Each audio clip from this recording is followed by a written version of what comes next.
올해 2월 4일 이명국 관세청장 주재로 초국가 민생범죄 대응 현황 점검회의를 개최했습니다. 여기서 발표한 2025년 주요 범죄자금 검거 사례 등 최신 자료를 중심으로 살펴보겠습니다. 네, 사부서 말씀드린 대로 정부 8개 부처는 지난해 10월부터 초국가 범죄 자금과 세탁 방지를 위해 TF를 만들어 운용 중입니다.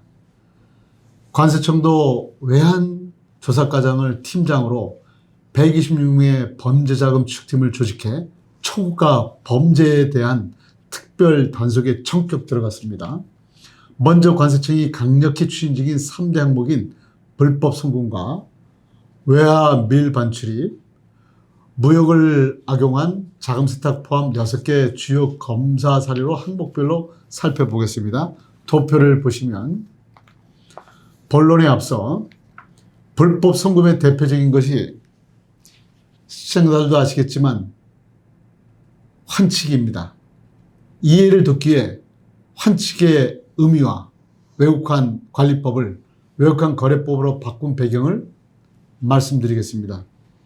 환치기의 환은 바꿀환인데 교환할 때 환자와 치기 합성어가 환치기인데요. 환은 외국 통화를 예를 들면 달러를 바꾼다든가 또 엔화를 바꾼다든가 할 때 의미를 보시고 치기는 날치기, 새치기, 뻑치기, 소매치기 할 때 치기회들을 칭하는 나쁜 의미다. 정말 매우 나쁜 의미죠.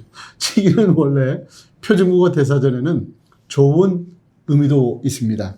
치기 어린, 장난은 어리고 유치한 의미고 왕에게 도성함낭을 치기 하다는 이때 기별을 전해 알게 한다는 뜻이기도 합니다. 네, 치기가 여러 의미로 쓰이는군요. 오늘 환치기가 국경을 함락해 대외 신용도를 떨어뜨리고 나아가 달러 부족 현상까지 일으키는 생생한 현장을 시청자들에게 치기하기 위해 나오셨습니다. 그럼 환치기의 정확한 뜻은 무엇입니까? 네, 거듭 말씀드리지만 은행 또는 지정된 업자들 26개 회사인데요. 소액 해외 송금업자를 통하지 않고 해외로 송금하는 것들은 모두 불법 외환 거래가 되는 겁니다. 우리나라에서 환치기 시장은 현재 외국환 거래법인 외국환 과거 외국환 관리법이 제정된 1961년도로 거슬러 올라갑니다. 제가 1961년도에 태어났으니까 저랑 동갑내기입니다. 어쨌든 65년간 롱런 중이니까 워스트셀러 상품인 거죠. 베스트셀러가 아닙니다. 네. 베스트셀러에 빗대 제가 기업체의 외환 수출입 환율 특강을 다닐 때마다 자주 언급하는 말인데요. 이제 강의를 들으신 분들은 저를 보기만 하면 혜태 타이거스 4번 타자 김준환, 워스트셀러 등등 애칭을 가끔 붙여주기도 합니다. 김준환은 4번 타자 한 번도 못 했었나요? 그러니까 수강생들이 붙여준 거군요. 그리고 외환 불법 송금 수단으로 범죄자들이 가장 애용하는 환치기가 65년간 워스트셀러라고요. 외국환 관리법이 현재는 외국환 거래법으로 바뀌었는데 배경 설명 좀 해주시죠. 우리나라는 시청자 여러분들도 잘 아시겠지만 1960년대 5개년 경제개발계획 단계에서 부족한 외환을 효율적으로 관리하기 위해 1961년 외국환 관리법을 제정해서 운영했습니다. 예를 들면 서양댐이나 외환은행을 만든다든가 경부고속도로를 짓는다든가 이럴 때 외자가 필요하죠. 그러나 1990년대 들면서 외환 자유화를 지속적으로 추진해 오다가 1997년 환란, IMF 외환위기를 겪으면서 대내외적으로 우리나라 외환제도를 개선할 필요성이 제기됨에 따라 1999년 4월 외국환 관리법을 폐지하고 외국환 거래법을 시행해 현재에 이르고 있습니다. 저도 외환은행 재직 시에 대리놈과 외환관리부서에서 근무했습니다. 당시 외국환 관리법은 외환 지급에 있어 원칙 규제와 예외 허용 체제인 포지티브 리스트 시스템을 엄격히 적용했습니다. 외국환 관리가 외국환 거래를 로 바뀌었는데 이제 그 의미를 알겠습니다. 그러면 외국환 관리법 시행 전에는 외국환 관리를 어디서 했나요? 네. 잘 아시겠지만 외국환 관리법 제정 전에는 1950년 6월 12일 여러분들도 잘 아시는 6.25 전쟁 발발 13일 전에 설립된 한국은행이 외환 관리의 정책 위반과 집행 기능을 모두 관장했습니다. 그러나 1961년 외국환 관리법 제정과 더불어 한국은행의 외국환 관리 업무가 재무부, 현재 재경부죠. 재정경제부로 이관돼 외국환 관리에 관한 모든 정책 수립을 했었습니다. 한국은행 외환부에서 출발한 한국외환은행 설립 배경을 알면 외환관리법에 대해 이해가 쉬울 것 같습니다. 네. 말씀하신 것처럼 1960년대 중반까지는 중앙은행인 한국은행 외환부서에서 외환 업무를 부수적으로 취급했습니다.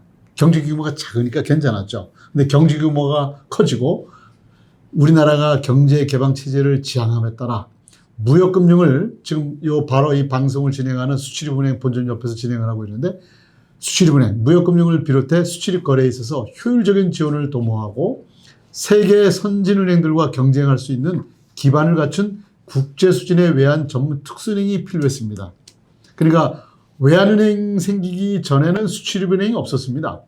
그래서 1967년 1월 한국은행 외환부에서 업무를 이관받아 한국외환은행이 국채은행으로 설립되었고 그 다음에 자회사인 수출입은행이 생긴 겁니다.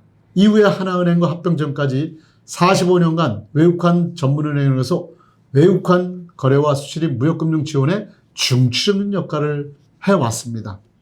그런 국채은행에서 외환 전문 특수은행이었던 한국외환은행이 여러분들도 잘 아시는 금산분리 산업자본은 은행을 취득을 못합니다. 4% 이상을. 론스타 펀드에 1조 4천억의 첫 차림이 팔려나갔다가 론스타 펀드는 2012년 하나은행에 5조 원 넘게 매각 후 외국으로 먹튀 잘 기억하고 계실 겁니다. 국민 혈세가 들어간 국부 강탈 사건은 아직 끝나지 않았습니다. 나중에 꼭 말씀드릴 기회가 있을 겁니다. 외환은행 출신 소장님이 쓰신 은행은 군대보다 무서운 무기다는 2019년 방영된 영화 블랙머니 소재가 됐습니다. 2005년 퇴직 후 지금까지 21년 동안 희대의 사기 사건 론스타 게이트를 다루고 있는데 강산이 2번 변했습니다. 그 사이 청와대 몸통 지시로 매각을 주도했던 당시 기획재정부와 금융감독위원회, 금융감독원 관련자들은 승승장구하고 있지만 아직도 못다한 영화 블랙머니 속 매각 비밀이 있다고요? 국내외 시청자들을 위해 언젠가 나오셔서 꼭 들려주시기 바랍니다. 자, 이제 본론으로 돌아가서 워스트셀러 상품인 환치기 사례부터 부탁드리겠습니다. 먼저 도표를 보시면 2025년 관세청 주요 검거 사례를 6개 카테고리로 잘 설명되어 있습니다. 제일 위에 3개 카테고리는 관세청이 2026년 불법 송금과 외환 밀반 출입, 무역을 악용한 자금 세탁 등 3대 축을 선정해 강력 대응 중입니다.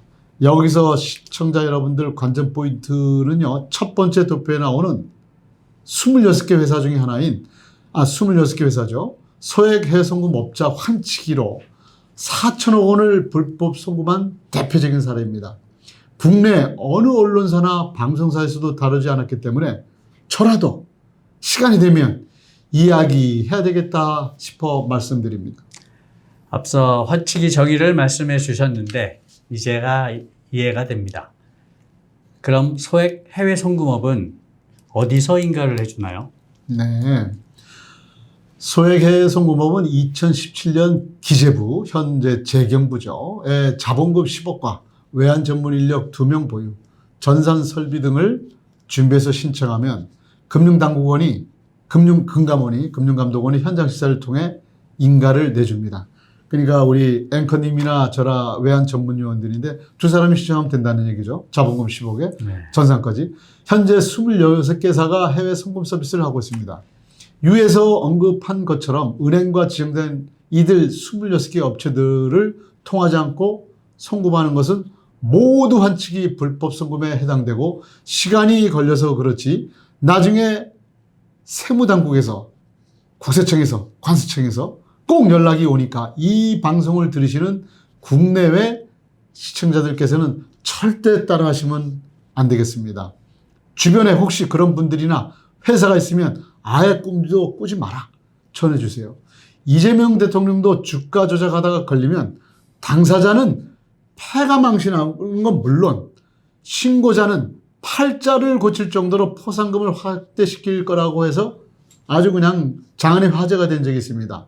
아마도 외환사범들 범죄 사례 실상도 대통령께서 아시면 바로 상향시킬 거라 생각합니다.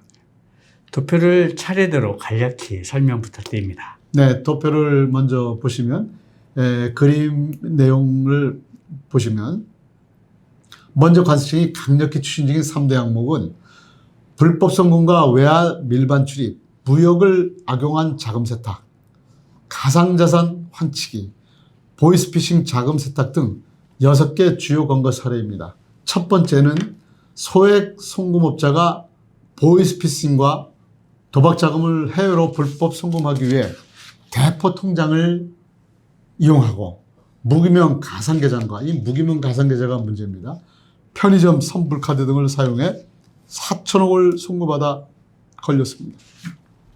두 번째는 범죄 자금을 해외에서 가상자산 테더를 구매하기 위해 가족과 지인들 여행용 가방이나 골프백 등에 외화를 숨겨 홍콩으로 270억 상당의 엄청난 거액 외화를 밀반출하다가 인천 공항 검색에서 아주 그냥 걸렸습니다.